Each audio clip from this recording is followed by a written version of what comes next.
Buongiorno a tutti i telespettatori di Classi NBC, non siamo a Focus Certificates ma Option Trading e abbiamo in collegamento il nostro Marco Doni con noi, Globans. Buongiorno Marco, come stai? Mi senti?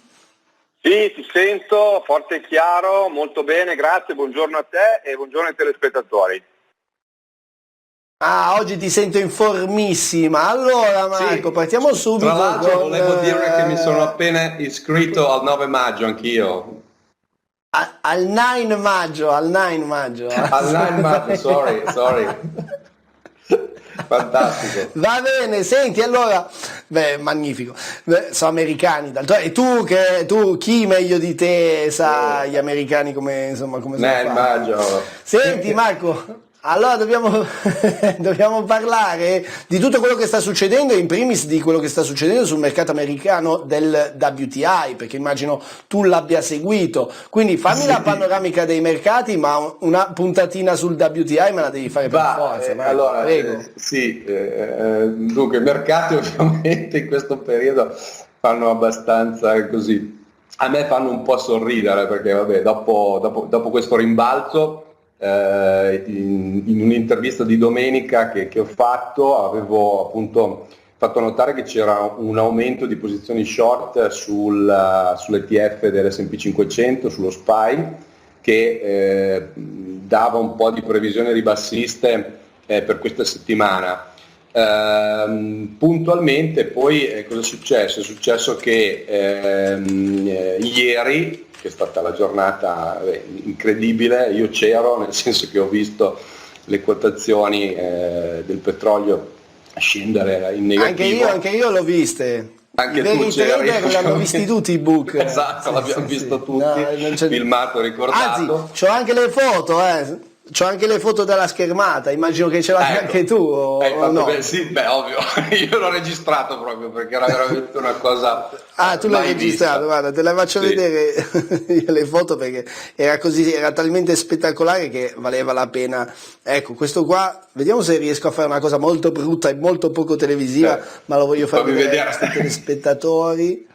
Vediamo un po', stavo discutendo proprio, qua è il book? Sì, il book. Ok, questo meno 37 meno 37, sto meno 37 è allucinante. Va bene. Comunque diciamo che siamo in zona earnings, quindi presentazione dei bilanci negli Stati Uniti, e questo chiaramente contestualmente alla presentazione degli earnings di IBM, che è stata negativa, ha portato giù il mercato del 3% con un SPX a 2736. I contratti che sono scaduti ieri di maggio sono arrivati a meno $42, per poi riassestarsi in chiusura a 9, e quindi insomma fortunatamente un pochino chi vendeva ha preso qualcosa invece di pagare, però il nuovo front month di giugno ha visto dei prezzi anche lì veramente incredibili, per cui questa lotta del petrolio sta ovviamente impattando parecchio sul mercato e portando la volatilità anche alta, in aiuto anche a questa famosa earning season che c'è in questo momento, che è iniziata sul mercato americano. Per cui S&P giù del 3% ieri, il VIX tutto sommato rimane sempre alto perché è a 44,17, non ha ancora superato i 50. Però ripeto, rimarrei sempre molto, molto attento a questa situazione, almeno fino dopo gli earnings, almeno fino dopo questi 10 giorni che ci sono di earning season. Rimarrei molto molto coperto in base anche a quello che ti dicevo, a aumenti di posizioni short e volumi insoliti sulle posizioni short dell'ETF dell'S&P 500. Questo è un po' la situazione, attenzione, ok?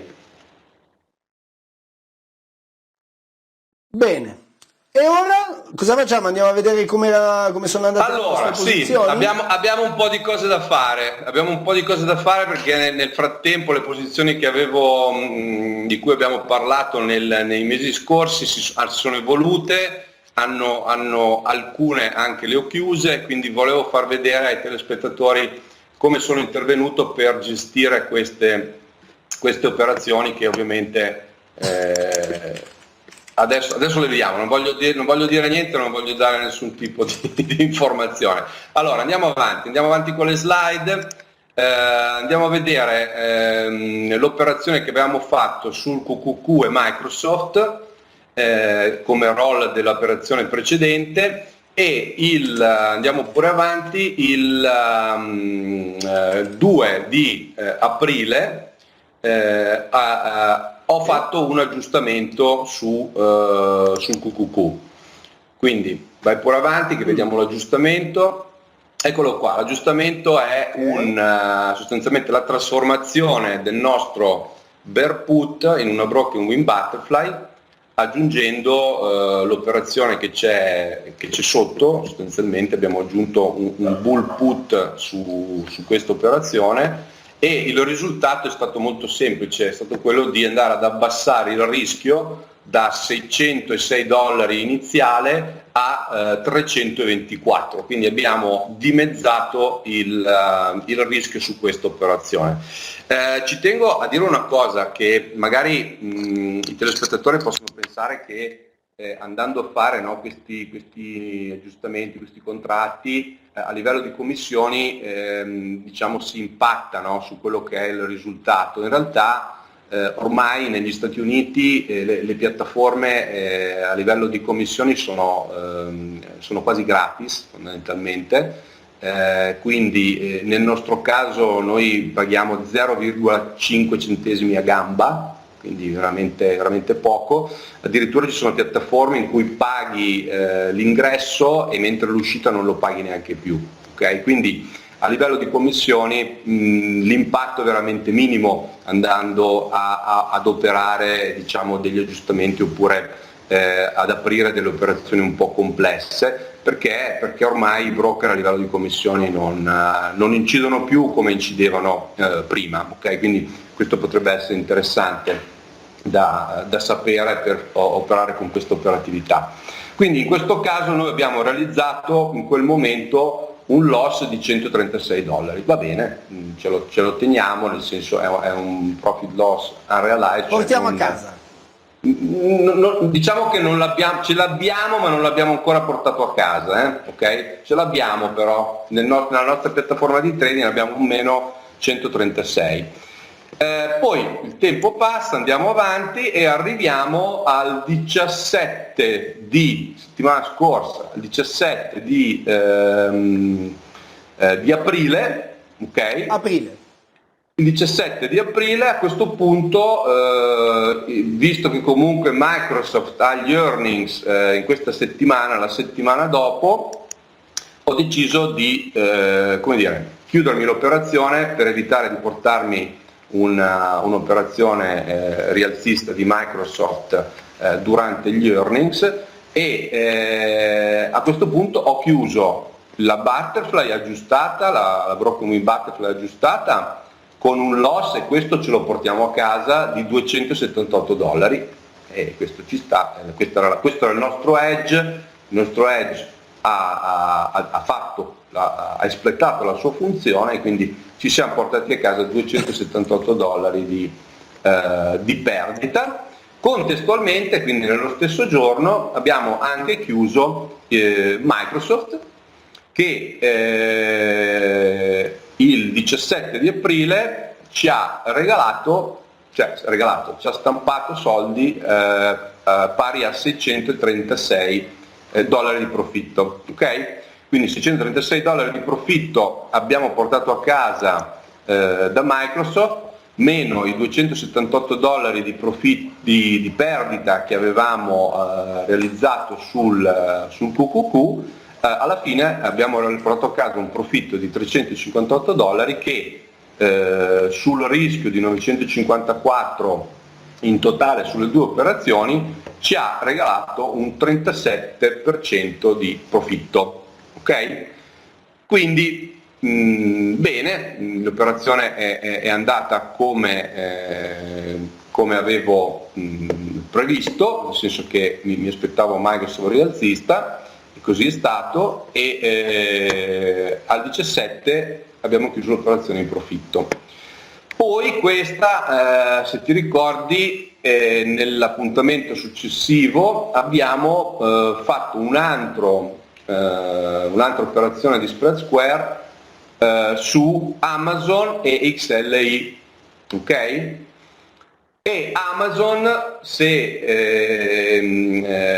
vai a vedere il grafico di Amazon, da quando abbiamo parlato di andare long di Amazon ha iniziato praticamente una salita verticale, cioè è arrivato 2400. Ti hanno ascoltato gli operatori? Mi hanno ascoltato. Io me lo immaginavo rialzista, ma non me lo immaginavo così rialzista, devo dire. Comunque, a parte quello, in seguito ovviamente a questa salita di Amazon, il 13 di aprile ho fatto un aggiustamento sull'XLI, che è quel famoso ETF, no, del discretionary, che fa da hedge a Amazon, e anche qui ho portato il rischio, che era di $969 a 409, anche qui più che dimezzato il rischio su questa operazione di hedging, andando a fare sostanzialmente la stessa cosa che ho fatto prima col QQQ.